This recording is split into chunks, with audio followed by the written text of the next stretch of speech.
Hey everyone, shout out to True21 for winning our Week 4 Pick'em contest on Sleeper. You can still join, it's not too late. You might not win the regular season, but as we've said week after week, we keep score every week and we'll give you a shout out if you're able to win. It's free, so no worry about losing any money, so feel free to sign on up. Coming up on the Sports Ballers, we'll be discussing what we saw in Week 4 for the NFL season, and we'll be talking quite a bit of postseason baseball. Can't wait to get into it. Hit the music, Corey.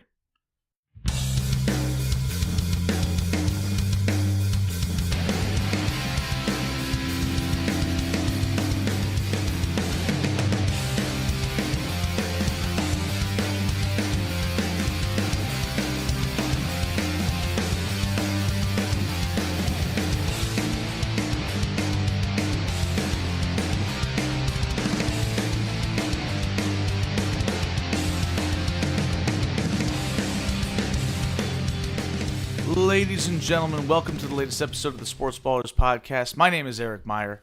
I am joined by Corey Puffett and Evan Ash. As always, fellas, how are we feeling today? Doing all right. I'm good. All right, everybody's good. Yeah, The Yankees are currently winning. That's happening. Corey's got his Yankee shirt on. Evan is wearing his white flag shirt, which is appropriate because his Ravens waved the white flag in Kansas City this week. So we're going to start there, as we seemingly always do, with the Baltimore Ravens being a disappointment yet again. Conveniently timed to roll right into this game was the Orioles' disappointing season coming to an end around 4 o'clock. Ravens kick off about a half hour later, and here we are. At least the Orioles' season ended mercifully, whereas the Ravens still have a lot of games left that they have to play. Well, a lot of guys won't be playing in them. So I want to hear what Evan has to say, but I do want to just point out, a week ago, when we were talking about the game between the Ravens and the Chiefs, we thought about the question, who needs this win more? And we said that we felt like it was the Chiefs. Because if the Ravens lose this game and they fall to 1-3, they still have every opportunity to win this division because the Steelers look fraudulent. They don't look that good, which, to be fair, they looked decent in Ireland this weekend, but still not great. They don't concern me that much as a real threat. The Bengals have no Joe Burrow for the foreseeable future, and the Browns are the Browns. We admitted that the Browns could be an interesting, team that could sneak their way into the playoffs, depending on how some things work out toward the as the season goes on, especially because their defense is good. But we felt like this was still the Ravens' division to lose, even if they lost that game to the Chiefs. Coming out of that game, I don't really know if I feel the same way, though. I mean, I think the major thing, though, is the health of Lamar Jackson, right? Is he actually hurt? He's expected to miss the next 2 weeks before the Ravens' Week 7 bye. Oh, I missed and they're playing the Texans, who have been unimpressive but have a good defense, and they play the Rams as well. So they could easily be 1-5 come bye week time. Yeah, if the Ravens are 1-5 at the bye week, it'll be a bye week in more ways than one. It's just it's over at that point. All of the Ravens' goals are still in front of them, right? If they actually win games, then they can win the division and go to the playoffs. The season's not over in that regard. However, I don't really see this team winning too many games with the fact that the defense was bad when it was healthy, and now a whole bunch of key guys got injured. Nandi Madubuike's not coming back at all, they announced, at least this season. So, he was a key run defender at the very least. The pass rush was non-existent with him in there. And, as the defensive tackle, there's only so much pass rushing you could really count on from him, but he's gone. And they replaced him with some fat guy from somewhere. So, that's not great. Marlon Humphrey, when he wasn't just holding and committing pass interference. He was covering somebody.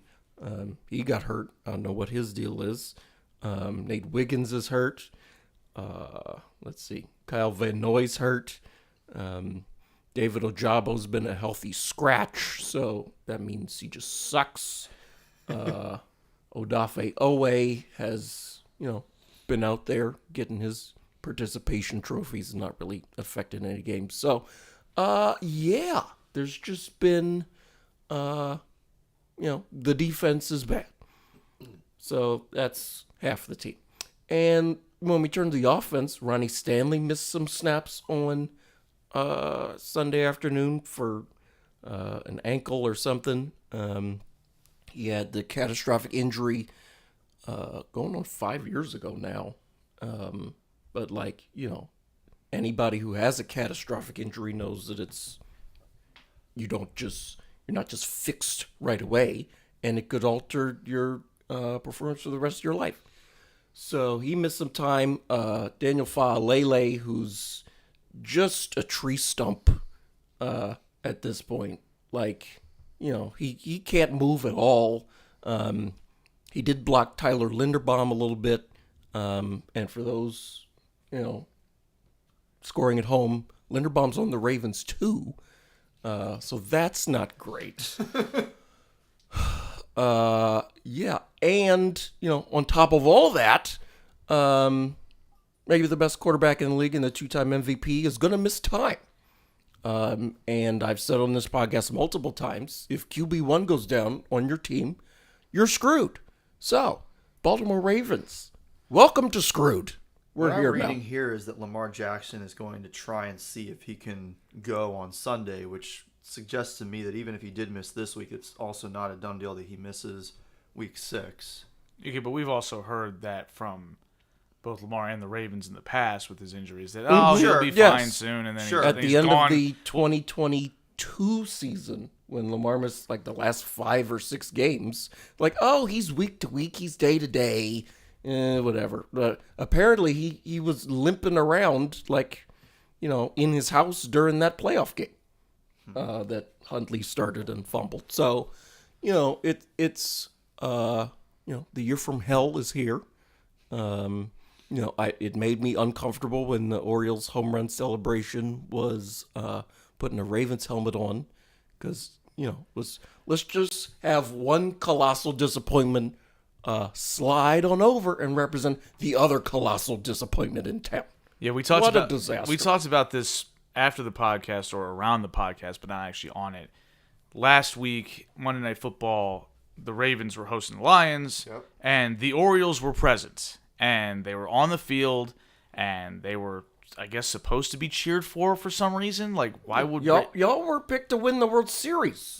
Why would Ravens fans, who are presumably, there's a lot of crossover between Ravens and Orioles fans, why would they cheer this team that has been probably the biggest disappointment in baseball this year? And we watched this team go from a team that we were really excited to get behind to straight up, we don't care about you in a matter of a couple of months. Straight up, please go away. Yes, and now you're on the field in a big game, marquee game, Monday Night Football against a Super Bowl contender, and I just remember thinking, I'm like, they are gonna give some bad juju to this Ravens team vibes. that doesn't need it as it is, because they come with their own baggage. And then, of course, Evan mentioned the celebration. They used to do a pirate hat thing that they were doing, which I thought was kind of... Used to do the water thing, too. Yeah, they still do the hydration station, but as football season started, the person who hit the home run puts a Ravens helmet on and gets a football and runs through a crowd of Orioles, and they try to strip it, and of course, a couple of times, it got stripped, which is on brand. Ball security is job security, and none of y'all have it, so... and so, that's just sort of a joking part of it, because let's face it, the Ravens have their own problems. That they would be a mess without the crosstown team or cross parking lot team also being a mess. But it just, again, it's tough to say this because you don't associate this word very often with Baltimore, but these sports teams are soft. This Ravens team is soft and squishy, and the Orioles are the definition of soft and squishy for a baseball team. And it's got to be exhausting being a Baltimore sports fan. Like, it's exhausting for me as someone who roots for the Orioles and as someone who, supports the Ravens because I want Lamar Jackson to thrive because he's one of my favorite players, and I've been a Lamar truther since he got drafted. I thought he was going to be great. I said that on this show, and I was right. And yet, part of the problem is Lamar. Like, we can't skip around that part. Like, he's great. He's the best quarterback by far that the Ravens have ever had. That's not a high bar to clear, of course, but it's still impressive how good he is at football. But he's so wound tight during these games, and it's not just like, oh, he can't win the big games, it's just a selective bias and a sample size thing. No, you can see his body language. We saw it against the Lions. I legitimately did not realize that he was injured until this podcast. I thought he had just given up on the game. That's how bad his body language was. When he left the game late in the third quarter, I'm like, it's a 17-point game. Like, this game is not completely over. You still have 20 minutes left of football, and you're just, like, waltzing over to the sideline. Like, he didn't look gimpy to me when I was watching him walk over there. Maybe I just missed it. But it was all body language that was like, he's just checked out. And I'm like, what is this? Yeah, the body language was not good. So, I'm glad to hear that he is injured from the standpoint of at least it was not just giving up and quitting up on the game. Obviously, I don't want to see him injured. Not having Lamar on the field is bad for the NFL. It's less interesting when he's not out there because he's not only by far the best quarterback the Ravens have ever had, I still think he's the best quarterback in the NFL right now. He has been the best quarterback in the NFL over the course of the last 3 years. I agree with that. And I think that, though, I thought it was noticeable at times against the Lions that aside from, the mental makeup and issues like that, he didn't look like himself physically. Like, there were some times where Lamar Jackson on the run escapes everybody, and yet he couldn't get away from somebody. And a couple of times it was the Lions scheme and the spy and things like that, and they did a great job. But this week it kind of carried over to Kansas City where he could have easily beat a linebacker to a spot. And it was a fast linebacker for the Chiefs. It wasn't some slug out there. But Lamar Jackson's faster than everybody. And somehow he wasn't faster than this guy. And I'm like, something physically doesn't look right with him. It really hasn't looked right since week 1 after he got smoked on that third down play where they tried to ice the game with the first down. And, and again, part of it is also, I agree with this. I've seen people talk about this. Lamar gets sped up and gets knocked off his game when he doesn't trust his offensive line. And the offensive line for the Ravens is admittedly not very trustworthy right now. Like, Ronnie Stanley has been an all-pro before. He's great, but he's older and has an injury history. Falele, who we've talked about, is maybe the worst guard I've ever seen. Like, I don't know what he's doing out there. He's a tree stump. Like a spinning tree stump. He does, at least a tree stump holds his ground. This guy's just looking for somebody to put his hands on and can't find anybody. I'm like, they're right in front of you, dude. Like, how do you not see the guy in the white jersey or whatever color jersey the Chiefs are wearing? The red jersey? Yeah, the bright red jersey. You couldn't find the red couldn't jersey find that guy on the green field? Well, to be fair, these players spend all training camp being taught, don't hit the guy in the red jersey. Okay. Not the offensive linemen because they're not tackling the quarterback. Which, of course, somebody did to Lamar in the preseason and training camp, stepped on his foot. So, the Ravens can't even do practice right. No. So, I mean, it's alarming again. Can this just please be the end of John Harbaugh? I mean, I think that he's got to go. It might be. He has right? got to go. He almost got fired in 2017. He was very good for a very long time. Mm-hmm. It's over.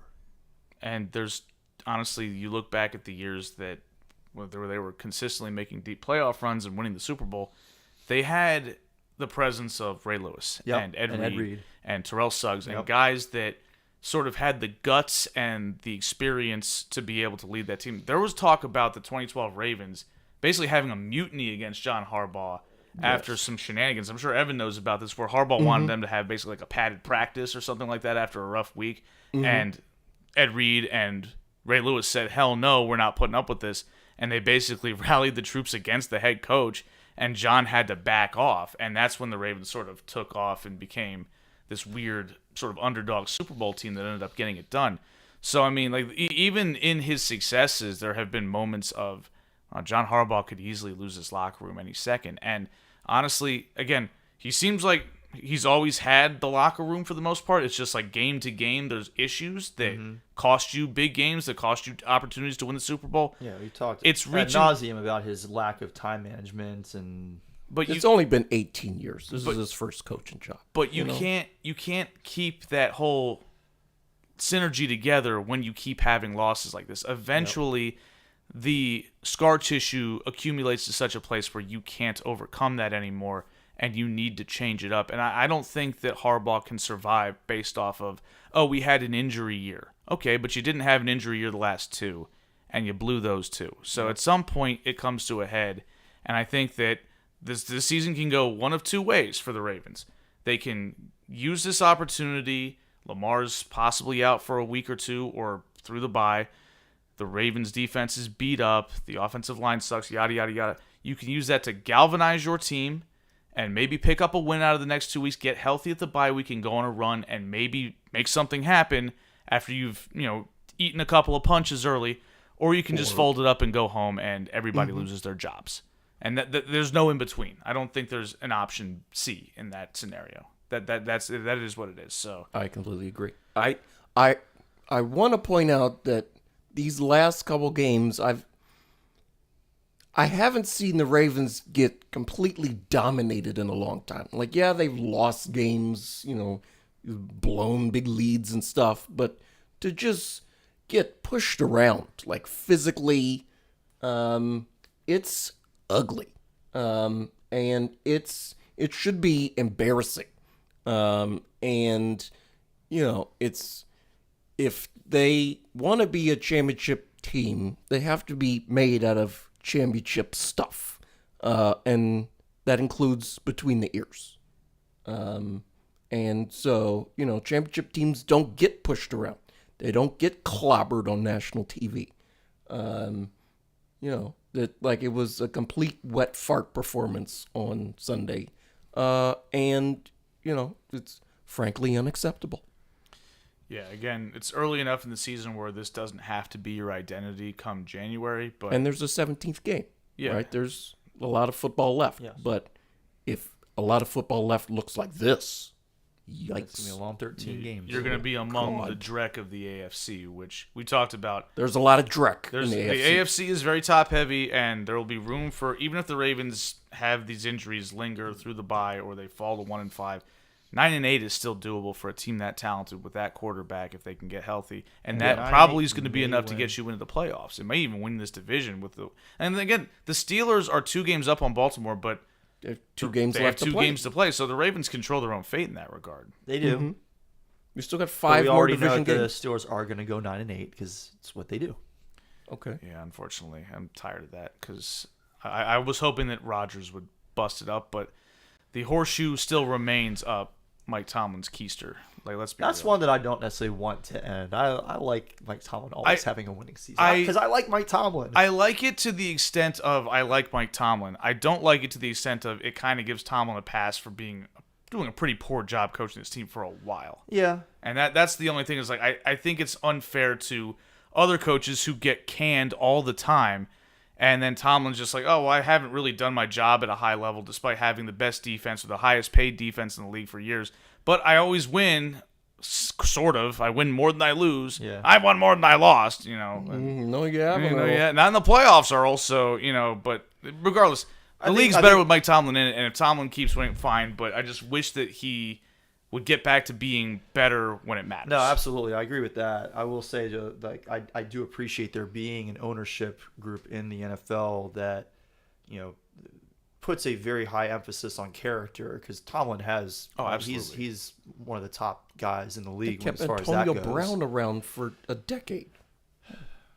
I mean, wouldn't you when he was good?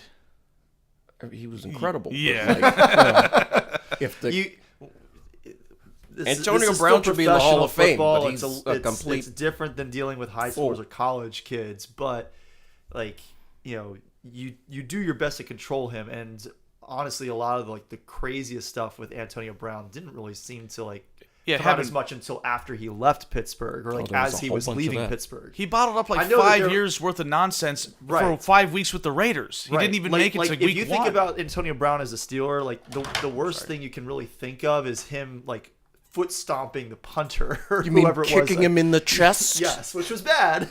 But it was also still in the middle of a football play. And we actually liked Antonio Brown back then, so we didn't care. We thought it was awesome. All right, so before we move on, we got to talk a little bit about the Chiefs because they did actually win this football game. They did. And they're 2-2. Yeah. The first time in a long time that their offense has looked really, really good. And I think you can say that that's courtesy of the Baltimore Ravens to some I extent. think a lot of it is that, but having Xavier Worthy back. Yes. Made a difference. I think that opened up Juju Smith-Schuster to have a better game than we've seen him have in a long time. Got lit up by Juju Smith-Schuster. That's a thing that happened. That did happen. In 2025. Yes. Patrick Mahomes had his first 4-touchdown game in quite a while, which my Megalable fantasy team thanked him for that. Yeah. Okay. I mean, this was utter domination after like the first drive. Like it looked like this was going the Ravens' way. They marched right down the field. They score a touchdown. They stall out the Chiefs and force them to kick a field goal. That's exactly what you want if you're a Ravens fan because you're like, all right, Lamar's going to come back right on the field and he's going to do it. And then things happen. Lamar throws a pick, and you felt the oxygen leave the Ravens right away. They didn't even lose the lead on the subsequent Chiefs drive. No. They held to another field goal, and it was just over from that point. And the Chiefs have that ability to just kind of demoralize people because of their mystique, right? Like I don't care that they got blown out in the Super Bowl.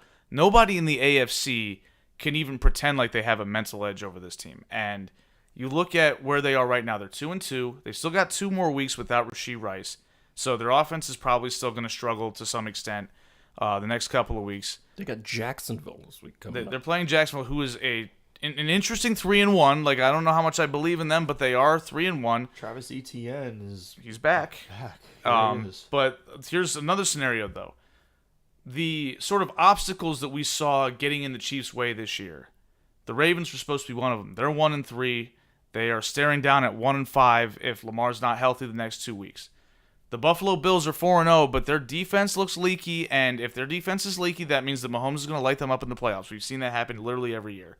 And the Chargers, who were supposed to be the team that takes a division from them, just lost to the Giants, and Herbert looked really bad. He threw 2 bad picks.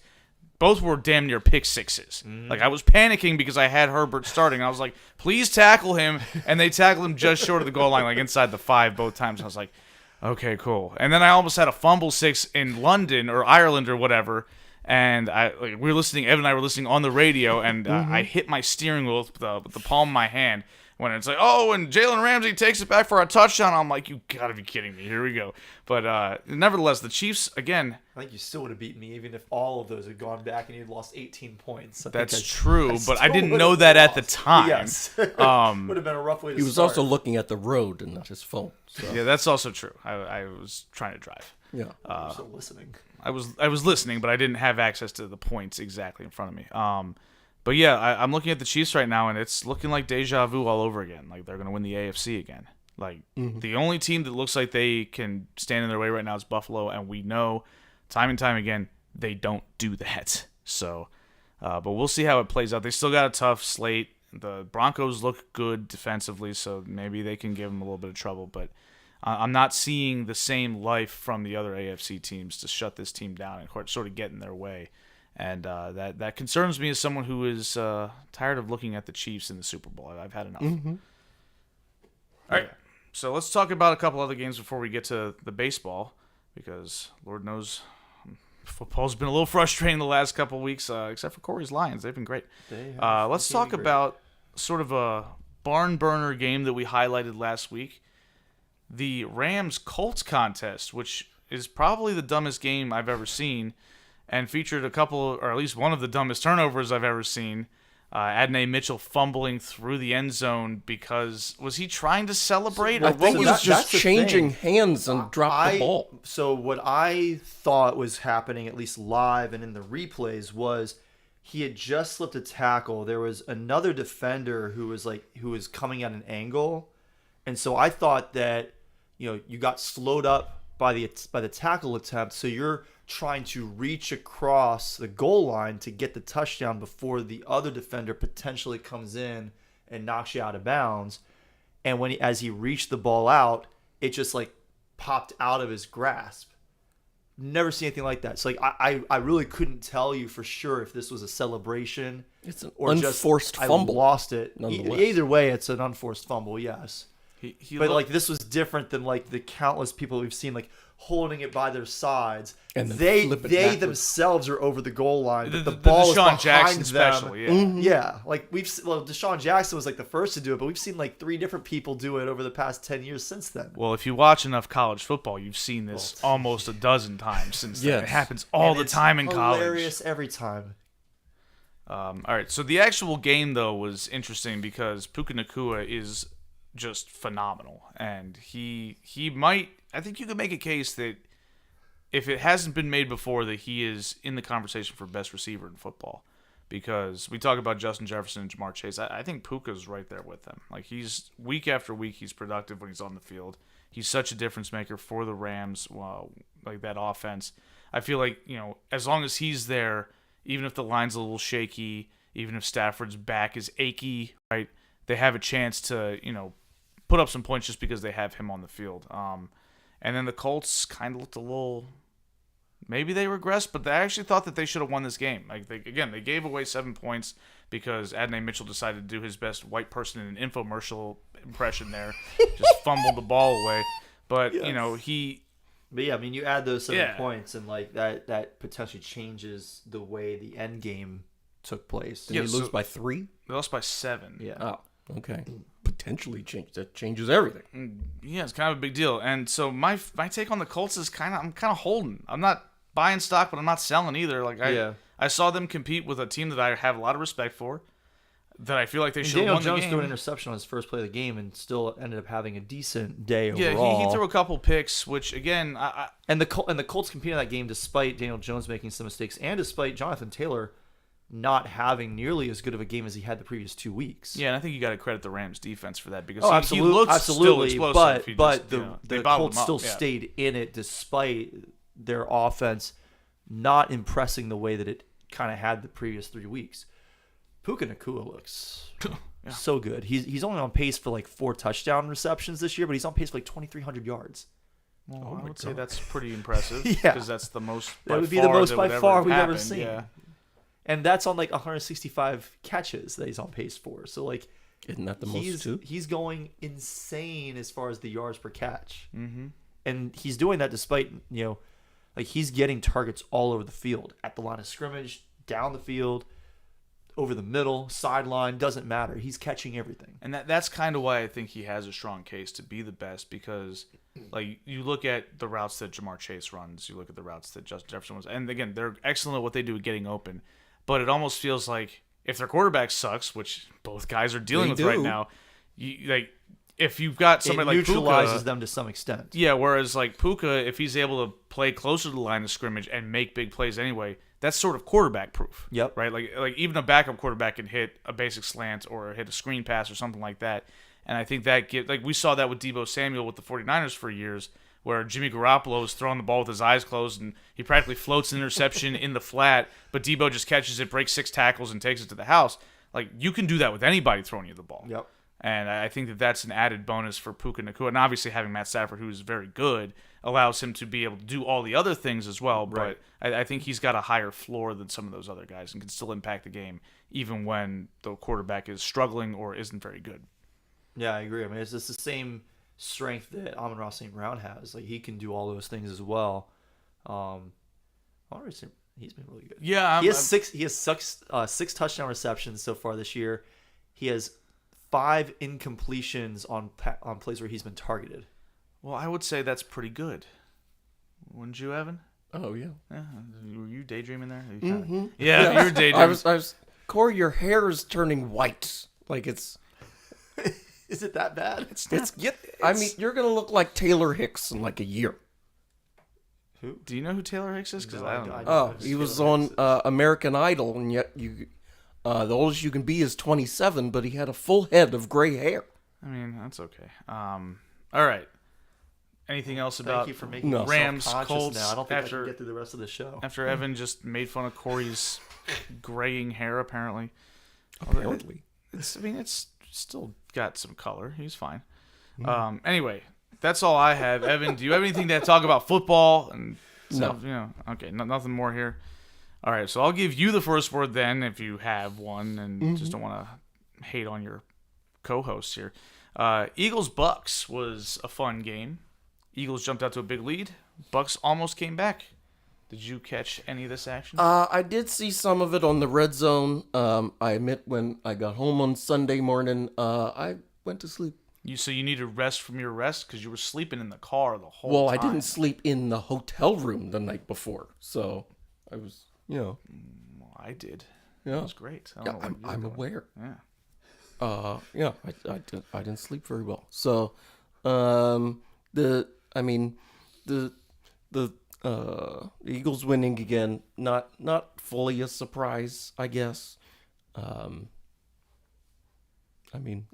That's really all it is. The Bucks, they hung in there, and I don't think they're like a sinking ship by any means. No, they're 3-1 in their first place. But the Eagles, once again, I think proved they're still the best team in the NFC. Corey? AJ Brown still is not getting involved. I know. I know I've you know. noticed. I know you know because he's on your team. Yes. But is Devontae Smith the number one receiver for the Eagles at this point?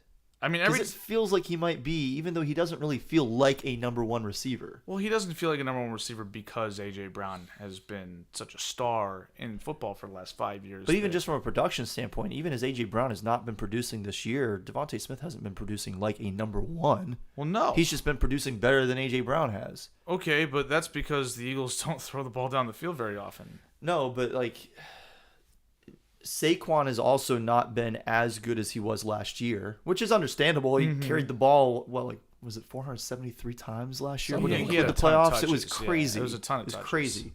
So like you understand why he's not as effective this year as he was last year, but like the team is they're still getting it done. They're still winning. Jalen Hurts is doing enough. He's made some good throws down the field when they've asked him to do so. He's obviously still great in the short game. I loved that they finally ran like kind of off of the tush push. They handed it off out of that formation, completely caught the Bucks off guard. I thought that was brilliant. I can't believe they hadn't done that sooner. Well, I can't believe they didn't save that for like a big possession in the playoffs. Like, but keep that in the back pocket, maybe. man. But like, I feel like that's not the only way that you can run like a play that benefits off of the tush push. I think that there are other ways you can do that, and like we've seen the Lions last year regularly ran trick plays in games that they were already blowing out crappy opponents.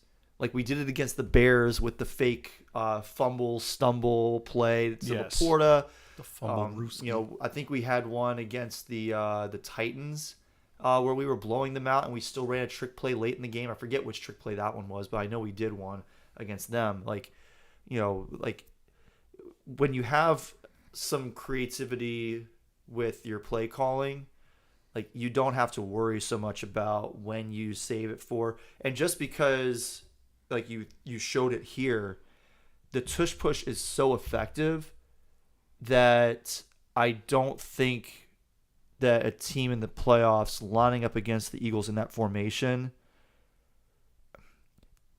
the only way that you can stop that offshoot on the end around, you have to kind of put your guys outside a little bit, which means Jalen Hurts is going to keep the ball and do the tush push. Yeah, he might pick up 7 yards on it instead too. Right. Like even if Saquon is like running that kind of sweep angle in case they decide to hand it off and Jalen doesn't get the full push of the tush, if you don't have the box stacked, he's going to get through the middle of the line and he's going to get you the touchdown. Gotta get that full push of the tush. Yeah, yes. Gotta get the full experience there.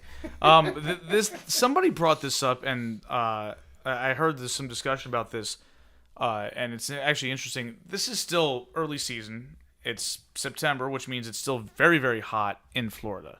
And Tampa Bay and their stadium is situated so that, sort of like Miami's, where the visiting team's bench area is significantly hotter than the home team's. And I think we kind of saw that play out in the second half because the Eagles looked a little gassed out there. Like, it looked like they just didn't have, the pep in their step like they did in the first half, which is when they established such a big lead. And, I just think it's kind of interesting to look at games like that where you really get an appreciation for that level of a home field advantage beyond just crowd noise and travel and things like that. Well, I mean, it's been the same thing when you've seen the Patriots go down to Miami and struggle against the Dolphins in the past, even when they clearly had a better team. Yeah, like Brady was like maybe 500 in his games in Miami. Yeah, somewhere around. And he's like 18-0 or something like that against them in New England. So right. It's a similar vibe there. But also, our guy Baker had a chance. He had a chance, and he still played okay despite having a biceps injury on his throwing arm going into that game. So like he still threw the ball decently. I could tell that he did not have quite the same zip. Yep. Like even the 77-yard touchdown pass to Emeka Buka, like kind of threaded the needle a little bit between two defenders, and he got lucky that the second defender wasn't really looking back for the ball and reacted way late. Like the ball was already in Abuka's hands by the time the defender reacted. And then because he was like, oh, the ball's there, and then missed it, Abuka had a free run to the end zone. They both kind of and then, by the way, wasted 2 seconds by just walking backwards into the end zone. And those 2 seconds may have given them that like one more play at the end of the game. Yeah, it would have been a hook and lateral it type still of would nonsense have been a play. long shot, but it would have given them another play. Did you see that because James Holzhauer pointed it out? Or, yes, that was. Yeah, that's what I figured. That's what I saw it too. So all right, so we're on the same page there. I think I shared that in our league chat. In fact, you might have. I saw it on Twitter before I saw it on the league chat. I'm pretty sure I shared it in there. So yes, no, that was absolutely from James Holzhauer. All right, so that's kind of it for football. We had a 40-40 tie on Sunday Night Football, so I stayed up. Tie? Yeah, stayed up late to watch a game-ending tie, kick, field goal, something like that. They almost threw it away. Like they almost ran out of time. They literally had 1 second left on the clock, and I couldn't believe that they even had that. Yeah, I saw them not snapping the ball with 6 seconds. I'm like, they're not going to get another playoff, are they? And they got lucky. But anyway, I don't really want to talk about that game because we've got baseball to discuss. Yeah, it is not quite October, but it is October for the baseball calendar because the playoffs have started. We've got 4 games going on today, 2 of which have already been decided. The Cubs beat the Padres in the first game of the day 3-1. That was the second. The second game, I'm sorry. The Tigers beat the Guardians. Terry Skubal pitched a gem, 14 strikeouts. And Corey, your Yankees are currently trailing 2-1. I thought they were winning. They were, and then something happened, and now they're losing. Oh, so the Red Sox have just taken the lead over the Yankees in the 7th inning. The Yankees were up 1-0 off an Anthony Volpe solo home run off of Garrett Crochet, but the Red Sox have rallied and taken the lead. What exactly happened? Because they scored 2 in the top of the 7th, which they are still. Or they just got to the middle of the 7th, but it looks like. People scored runs. Yes. So Masataka Yoshida drove in 2 runs on a single. Wow, and he's not even good. But that's ball. Well, that's the runners post. on second and third. They both score on a single. So yes, they do. But aside from what's currently happening, Corey, you are the only person on this podcast with a team that is in the playoffs because, as we discussed earlier, the Orioles had a miserable season that ended mercifully on Sunday. So take a little time, not too much because we've only got about 20 minutes before we got to get out of here. But talk about your Yankees and what you think they can do this postseason. Obviously, this game sort of withstanding maybe. Well, the benefit is even if we were to lose this game, and this is a game that, yes, Max Fried was pitching, but also Garrett Crochet was pitching, and I think that once you get past Crochet, the Yankees have the advantage in a 3-game series against the Red Sox. Not to mention, we get to play all 3 games if we have to play 3 of them in New York, so that's a benefit as well. So I still think that we're going to win this series even if we lose tonight. We are on we're much hotter coming into the playoffs than the Blue Jays are, and assuming we do win this series against the Red Sox, the Blue Jays will have been off of games for almost a week by the time that they face us. Don't know if rust really sets in that quickly, but they're not playing games. We are. And I think that gives us the advantage in that series where, yes, we're the 4 seed, they're the 1 seed, but we had the same record. We tied for the best record in the American League. I'm giving us the advantage in that series against Toronto. And, not to be too homerific, but I think that we can win the ALCS. I think we can win the World Series. It's not going to be an easy path. We're going to have to get through either the Guardians, who are just as hot as we are coming into the playoffs. Like, they were down by 15 games in their division, with what was it, 2 months to play or something like that? Yeah. I think more credit on that situation goes to the Tigers. Sure. A lot of that is the Tigers baseball. completely blowing it. But I think the Guardians are going to be tough. I think the Mariners are going to be tough. They've played very well. So whichever of those teams we face, the only team that I would not be nervous about at all in the ALCS would probably be the Tigers. And I don't see the Tigers getting there. I don't see the Tigers beating the Guardians. And if somehow they do manage to, because they won the first game, if they do somehow manage to win one of the other two, there's no way they're beating the Mariners in a best-of-5 series. Yeah, the Mariners, I think, in the American League are the team that should feel the best about their chances, because they've got excellent pitching. They've been steady, consistently good throughout the season. And they've got Brian Wu, who's really good. They've got Gilbert. They've got Luis Castillo. And they've got the home run champion. And they've got Cal Riley, a big dumper with 60 dingers. And they've got Julio Rodriguez playing excellent ball. Because we know Julio has had... He's such a talented player, but he, more than any young player I've seen, just forgets how to hit for like a month and a half at a time. But then he figures it out, and he looks like an MVP. And right now, he's looking like that MVP. So as long as he doesn't forget in the 6 days that they have off before their ALDS series starts. ALDS series. Yeah, I know. I heard it as soon as I said it. Your RAS syndrome kicking in there, Corey. Don't ask me to put in my PIN number. Make sure it's in PDF format, though. Yes. As long as he doesn't forget how to hit in that 6-day layoff, he's going to be really tough. That said, I think the Yankees are hot enough right now that this is the best that I have felt about them going into the playoffs in some time. And so it's one of those situations where, once I feel confident enough to pick my team to get to the championship series, and I feel pretty good about their chances in that championship series, if I have them in the World Series, I'm going to pick them to win. I'm not going to pick against my team at that point, but I have to get them there first. It's the same formula I used with the NFL, and with the NFL, I'm admittedly way less homery with my team than I am in baseball. Right. Because in baseball, I don't follow all of the teams as closely. I know who's good. I know who's bad. I know some of the players because I do play fantasy baseball, but I don't watch all the teams, all the games. I don't watch Sunday Night Baseball no matter who's on, the way that I will watch any Thursday Night Football game. I'll watch any Sunday Night Football game, any Monday Night Football game. I don't care if it's the Browns and the Raiders. I've watched those games before. So have I. So have all of us. I'm not just going to take my team because I feel like it in football. But I had the same situation with my predictions this year. I had the Lions. I felt good enough about their chances through the playoffs. And once I had them in the Super Bowl, even though I kind of like the Bills' chances in that game, if it's the two of them, I went with my Lions because I'm going to pick my team.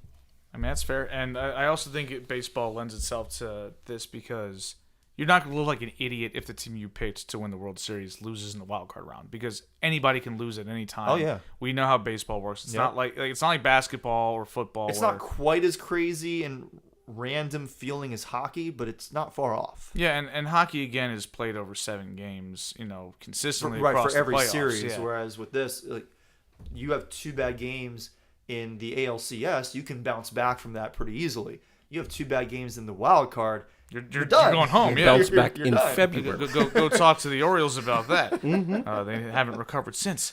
Okay, so that's So again, the thing about the Yankees for me is, again, it comes up regularly about Aaron Judge and his playoff lack of performance compared. He's had some really bad playoff series. He hasn't had a good playoffs yet. It's been a while since he's really performed at a high level in the postseason, but I actually think that this team around him does a good enough job at the plate where it won't so much be on his shoulders to carry them. Now, does that mean they're going to win the World Series? I didn't pick them to win the World Series. I don't think that they're quite there, but again, I don't give them no chance because it's baseball. And I think that they can afford, if Judge has a game or two where he just goes 0 for 4 with 3 Ks, they could still get offensive production from somewhere else. And hell, last year they made the World Series and Judge had probably his worst postseason that we've seen him have, and he has had quite a few bad ones now. And that was because they had Juan Soto, who stepped up big time. But I think that collectively they've got enough to be able to sort of buoy Aaron Judge if he does have yet another postseason struggle, which I think is an added benefit to them. And that's what teams do, right? Like it's not a one-man show. No, especially not in baseball, where you literally pass the baton to the next guy. Like you take a stick, you swing it, and the next guy takes the stick and he swings it too. Yep. So let's talk about the National League a little bit, though, because I know we've got some other teams that we pretty much covered all the AL teams while discussing the Yankees. But can we please talk about the other New York team just a little bit? Oh, how the Mets blew it? Oh, yeah. I just want to talk about this because I don't remember who it was on social media, but somebody made a big thing about how the Mets swept the Yankees in the 4 Subway Series games last season and then stole Juan Soto from us, and how like the age of the Yankees is over in New York, the Mets are king. And then this happens. Where you at, though? Glorious. They get to the last game of the season. They're still alive. All they need is for the Reds to lose and to win against the Marlins. The Reds lose, and then the Mets lose to the Marlins. It's so good. It's so You good. can't write this better. Like Lose to the Marlins. It was not even a real baseball team. It was a cataclysm for the Mets, and yet also it's the Mets. So I'm just like, this is what they do, man. Like they find a way to blow it. They have a $341 million payroll and just can't figure out how to win. I mean, it's crazy how year after year they either just disappoint in April or they squeeze all the disappointment into 1 month at the end of the season. It's just so perfect. It's great. And good for the Reds to make the playoffs. Shout out Terry Francona. Yeah. Mm-hmm. They're probably gonna get their butts handed to them by the Dodgers, but we've said that about a lot of Dodger teams though early in the playoffs. That's true. We have. We watched the year the Braves won the World Series in 2021. They had won 18 fewer games than the Dodgers, and the Dodgers have been not that impressive this year. Their bullpen kind of stinks, and that could be their Achilles heel from repeating because we know they're loaded. We know they've got they got even more talent than they had last year when they were by far the best team in baseball. But again, the bullpen just isn't quite up to snuff right now, and that could cost them. But the Dodgers. I still think the Dodgers are the favorite in the National League just because of the pedigree of the players. I like the Padres had some star power, but they didn't really do it the way I hoped they would in the second half after they made a bunch of trades to go for it at the deadline. They got Mason Miller at the back end of the bullpen. They acquired all of the Orioles' good players, which was 2 of them, and but they just haven't really had it. Their starting pitching has been a little bit erratic, right? They have Dylan Cease, who I've always thought was a little bit overhyped as a pitcher. Like, he strikes a lot of guys out, but he does get rocked from time to time. Mm-hmm. Yu Darvish has a tendency to get lit up in the playoffs. Michael King, your boy Corey from the Yankees back in the day. Yeah. I think he's very, very good, but he's still a young pitcher, not a whole lot of postseason experience, and is not perfect by any means.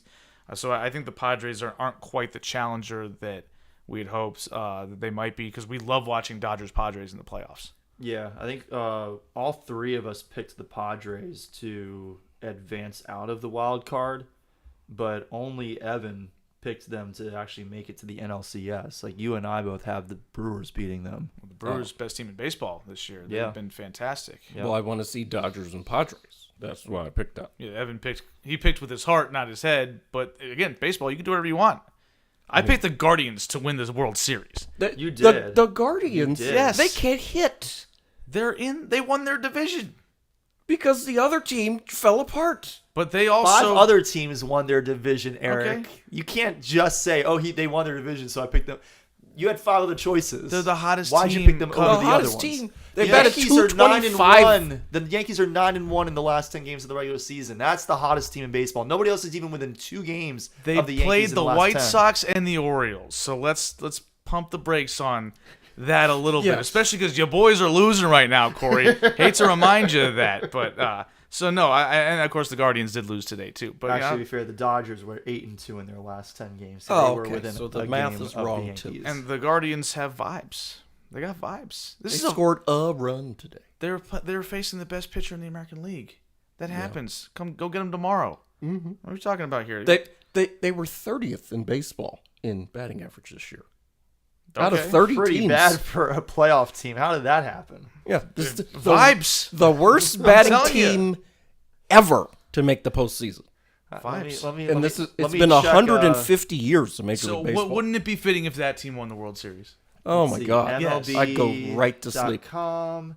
Team stat leaders. I'm not seeing a stat here for vibes, Eric. No, It's intangible, man. That's what we're talking about. We're not talking about anything serious. Just go guards. Right, intangible. I think stuff. Savant. I think baseball. Tim Savant Tebow made the might have playoffs. Some of the intangible Won a playoff metrics. game. He's got a better playoff record than Lamar Jackson.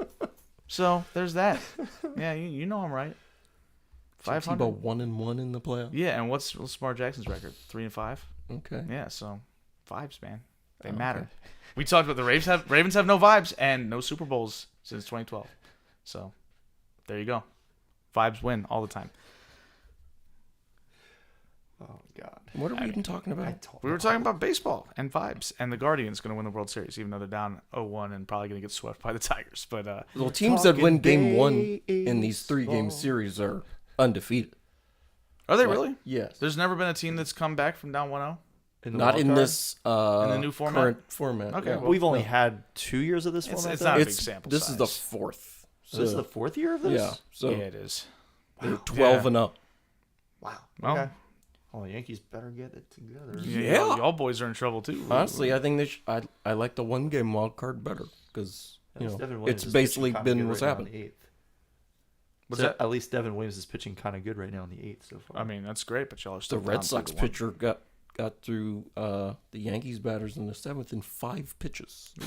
It's economical, to say the least. Yeah. All right, so do we have anything else to add about the postseason? Because we probably skipped a couple NL teams, but I don't think there's... Well, I mean, that what do we interesting. think about the Phillies' chances realistically? I know, Eric, you have them beating the Dodgers in the NLDS. Mm-hmm. Evan and I both have the Dodgers beating them in that series. But what do we think about the Phillies? I think that's going to be a great series. The Phillies are the team I'm kind of most looking forward to seeing other than the Padres because half the Orioles are on the Padres now. I mean, like, the Phillies were the second best team in baseball. Like, the 2 best records in baseball came from the National League. Yeah. And granted, the Phillies had the benefit of being able to beat up on the Nationals, whereas the Brewers had the Pirates, who were 5 games better than the Nationals. Like, Okay, let's not pretend like that's that big of a deal. no, I get that, owner's but only in it for every single team in the National League was better than the team that finished in the same position in the NL East. So, sorry, every team in the Central. I mean, that's fine. And again, the Brewers are great. I'm not sleeping on them, but I got them winning the National League. But the Phillies against the Dodgers, I think the Phillies have proven playoff performers. Like Kyle Schwarber is made for October. Bryce Harper is made for October. The only concern I have for the Phillies is starting pitcher health. Zach Wheeler injured, out for the year. He was their ace. Losing him was huge. But I also think, and we've talked about this here, that is an absolute madhouse to play in the postseason. And the Phillies will have potentially, if they meet the Dodgers, they will have more games at home than they would have to play in LA. And I think that is a big advantage for them. I think that the Dodgers just feel like a team which, like, yeah, they won the World Series, but they never really feel like they fully have the monkey off their back just because every year there's such high expectations because of the payroll, because of the superstardom that they have up and down the lineup. And I think that Philly plays a little bit more free than they do. I think that they've got, they've got excellent postseason performance, and they hit a lot of home runs. And I think that hitting home runs is, a lot of people like to talk down on home runs. Like, they're like, oh, just, we need to manufacture runs. No, the teams that hit home runs win World Series. They win in October. Yeah. Even obviously it sucks for them that Zach Wheeler is not going to be able to pitch in the postseason, but Christopher Sanchez, really good pitcher. Ranger Suarez, really good pitcher. Jesus Luzardo is a good pitcher. Aaron Nola is a really good pitcher. Like, the only weakness on their rotation, who used to be good but isn't as good now, is Walker Buehler. And we don't even know if he's necessarily going to pitch in the playoffs. Like, you don't necessarily go 5 deep all the time. I also wouldn't count out Butane in the postseason. He's True. been great. He was huge for the Dodgers last year. Absolutely. He wasn't very good this year for the Sure, Phillies. but again, Wasn't he on the Red postseason Sox? experience. He was with the Red Sox and got waived, I think, or maybe Yeah, traded. I don't remember. I think he got He waived. got waived. Yeah, I'm pretty sure he got waived. I wanted the Interesting. Orioles to His sign him. ERA for the season was almost 5. Yeah, he didn't have a very good year. Yeah. Oh, that would have been great on the Orioles. Would have fit right in. Yeah, Right? Yeah. That'd be perfect. yeah. Belong. Wear his tight pants and get Yeah. a little prickly with the media when they're asking him about it, instead of the fact that he just lost a heartbreaking game. But yeah, that was greatness. Wow. So, anything else about any other teams that you want to touch on before we get rolling? I think that's Sounds like a no. yeah. No, Mm-hmm. I think I'm good. Okay, before we get out of here then, shout-outs. I'll start with you, Evan. You have any shout-outs this week? Shout out to all the ride-ups at Superman the Ride. We got a lot of rides on Saturday, and they were pumping out the trains. And that was great. Had a great time. Yeah, line was And moving shout out quick. to you, Eric, for doing all the driving. Yeah, it was a sneaky high amount of driving. I didn't really think of it as a long trip, but I was like, wow, we actually did pick him up and put him down here a little bit. Oh, yeah. And had a little bit of an adventure getting up there because apparently Connecticut doesn't keep their gas stations open all night for some reason.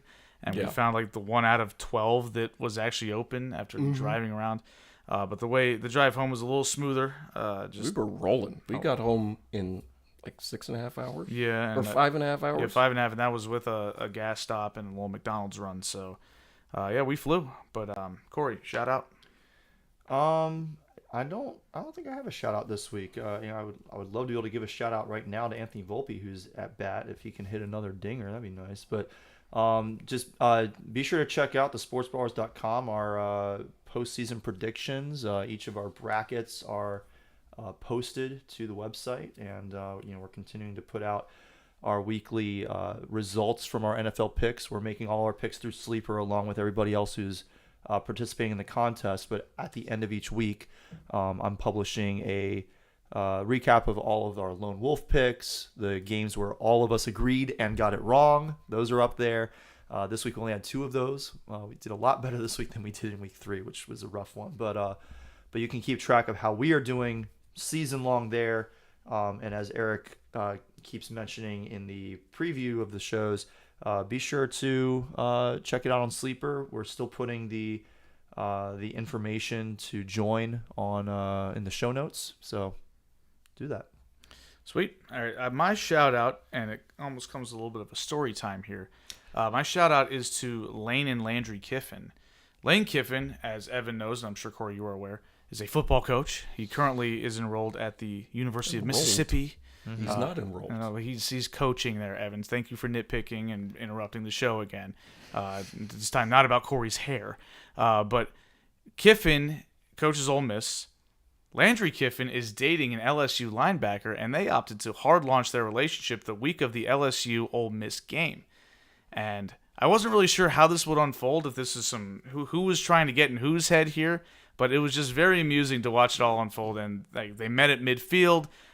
Weeks at one point during the game threw up on the field, so I don't know if he was nervous about the game or if he was nervous about meeting the dad, but it was just a fun little cat and mouse game of who was trying to get in whose head, and Ole Miss ended up pulling off I guess they called it an upset, even though the game was in Mississippi, but LSU was ranked higher, so I guess sort of Call it an upset. But I thought Mississippi was going to win, so that was just me. But shout out to y'all, because y'all. College football, what distinguishes it from the NFL is not the quality of play, but it is the characters that make up college football, and especially in the SEC. And Lane Kiffin is absolutely a character. That didn't play in the NFL, but it certainly does in college, and we thank you for it, sir. So that's all I have, and that's all we have. So again, thank you guys for tuning in. We will be back next week with some baseball and more football and more misery for Baltimore sports teams in all likelihood. You can reach us at thesportsballers@gmail.com if you want to provide feedback or have topic ideas for us to discuss. You can also reach us, or you can follow us on Twitter at sportsballers18. You can follow us individually. Corey is at Corey Puffett. I am at Quagmire67, and Evan is at Evan_Ash13. Thank you guys again for tuning in. We will see you next week, but until then, take it easy.